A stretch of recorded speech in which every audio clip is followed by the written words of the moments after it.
Les amis, bonjour, bienvenue sur Aki Télé. Nous sommes dans un cadre absolument somptueux, celui du bassin d'Arcachon. Et nous sommes ici pour parler d'une thématique qui nous tient à cœur. Souvent d'ailleurs, quand nous venons sur le bassin d'Arcachon, nous abordons celle-ci, c'est le foot. Le titre de cet entretien en dit long sur ce dont nous allons parler. Déformation à Daguin. Le lycée Daguin, c'est la formation du foot. C'est un pôle qui donne sa chance aux jeunes. Et justement, nous allons revenir pendant cette émission sur le coup de Trafalgar qui se déroule dans ce lieu scolaire qui est aussi réservé à la formation du football. Je vais présenter rapidement mes invités, à commencer par celui qui, bien évidemment, m'a demandé de venir, à juste titre, que tout le monde connaît, sélectionneur de l'équipe du Bénin, joueur emblématique des Girondins de Bordeaux dans les années 80, et un copain très sympa. Bonjour Gernot Rohr. Bonjour Christophe Gamero. Quel plaisir d'être là avec toi. Nous allons aussi présenter, et là je vais lui tendre le micro, quelqu'un qui est concerné par ce petit souci à Daguin. Thomas Cunado, est-ce que ça va bien? Oui, très bien. Bonjour Christophe. Présenter également ta fille, Gernot, qui va se présenter elle-même. Elisa Rohr, c'est cela? Oui, c'est ça. Alors tu es concerné par ce qui se passe à Daguin, bien Oui. sûr. Et puis présenter celui qui est également touché par cette restriction des effectifs à Daguin. Il s'agit de Nino Cunado. Oui, c'est ça. Voilà. Alors les amis, c'est vrai qu'on ne s'attendait pas à être là. On va peut-être commencer par Gernot et lui poser la question. Coup de Trafalgar à Daguin. Normalement, Daguin, c'est ce qu'on appelait sport-études. Est-ce que c'est d'ailleurs toujours l'appellation qu'on donne au lycée Daguin? Est-ce que c'est toujours le sport-études?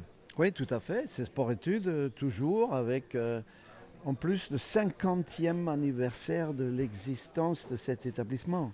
Et moi, je me rappelle, dans les années 80, 90, on a eu au Girondins de Bordeaux des joueurs qui sont issus, justement, de cette section de Fernand Daguin. Je vous rappelle par exemple le nom de Vicente Lizarazu. Il est passé par Daguin, je ne savais Oui, pas. Ouais, ça leur a permis aux joueurs de haut niveau à la fois de passer le bac et aussi de s'entraîner dans de bonnes conditions avec des horaires aménagés. Donc l'utilité de cette institution est indiscutable. Il y a eu d'ailleurs aussi François Grenet, l'actuel président de la Ligue d'Aquitaine de football, mon ancien joueur que j'ai formé au Girondins et puis après qui a fini sa carrière avec moi à l'OGC Nice quand j'entraînais là-bas. Et François Grenet est aussi sorti de cet établissement-là. Donc ça a toujours été un tremplin et aussi une possibilité pour les jeunes d'avoir des études de qualité et une formation footballistique en même temps. Alors François Grenet s'excuse de ne pas être là parce que je l'ai contacté.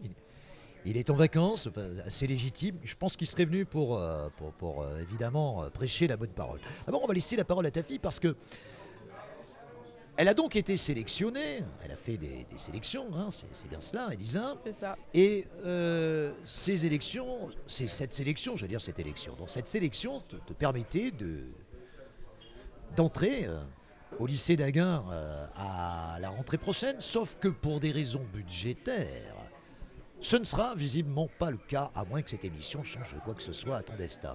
Comment ça s'est passé ces derniers mois? Tu jouais à l'Èche Cap Ferré, c'est bien cela? Oui.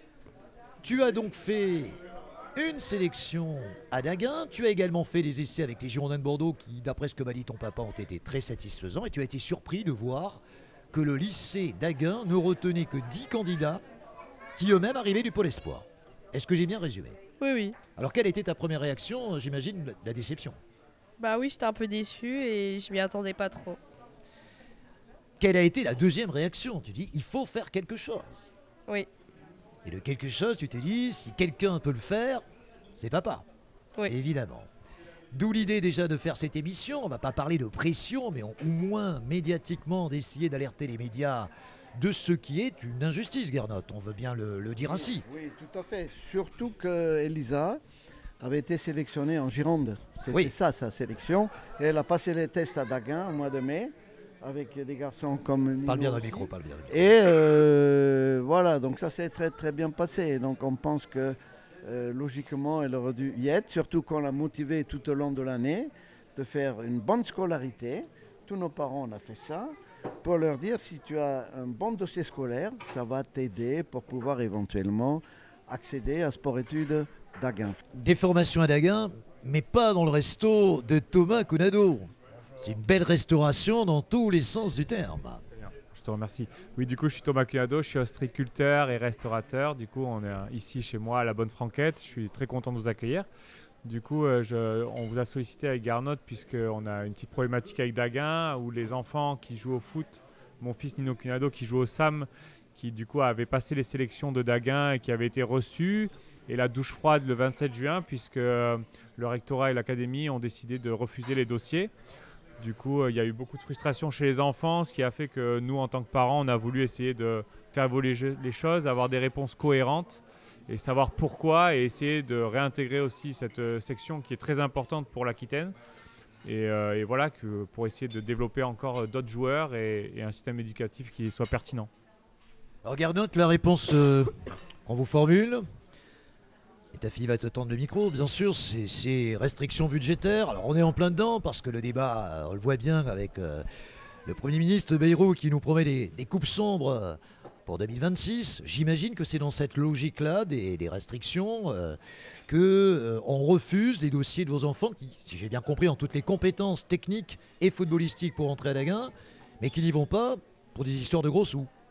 Oui, donc on comprend tout à fait que tout le monde va faire un petit effort pour retrouver un équilibre financier dans le pays, mais il ne faudrait quand même pas que ça soit sur le dos de nos jeunes qui ont travaillé toute l'année pour être prêts sur le terrain, mais aussi à l'école, pour avoir un bon dossier à présenter en même temps. Et une année après les Jeux Olympiques, on voit que le sport est un petit peu négligé maintenant. Ça serait dommage que... Oui, c'est un paradoxe ce que tu dis, parce que le sport a été sous les feux des projecteurs avec les JO. On ne parlait que de lui, ça a donné envie aux Français de faire du sport.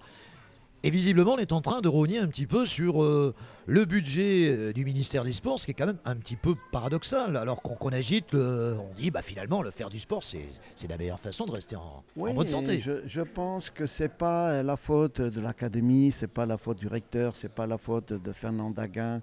Ça vient d'une décision probablement politique qui a été prise au niveau du gouvernement et qu'il faut faire des économies, de l'austérité.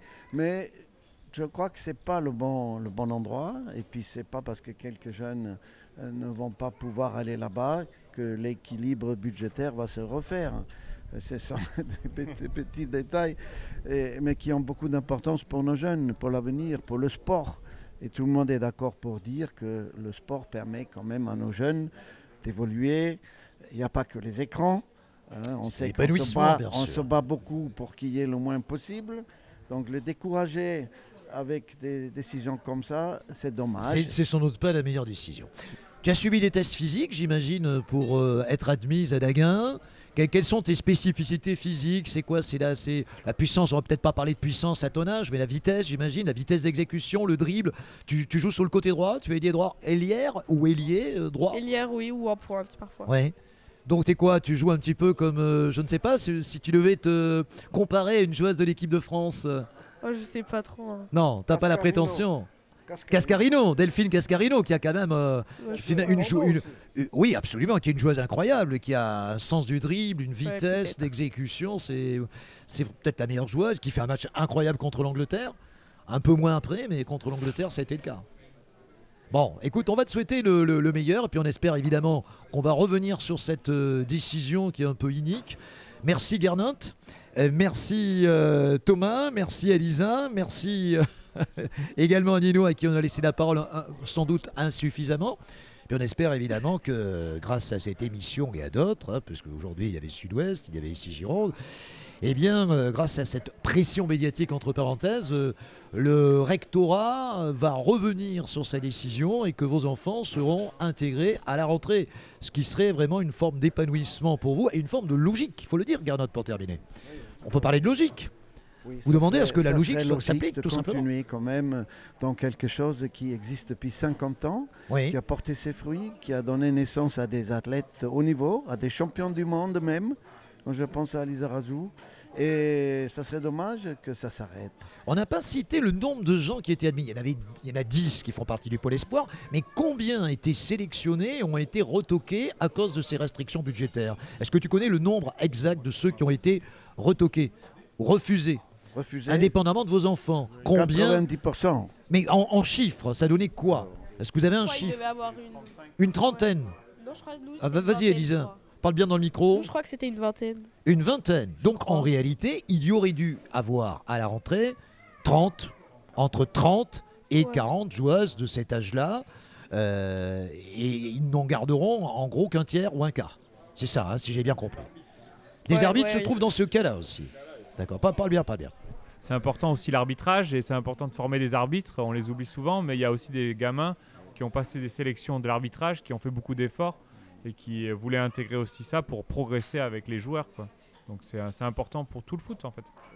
Écoutez, merci, hein. Nous, on était contents d'être vos porte-parole respectifs à notre petit niveau.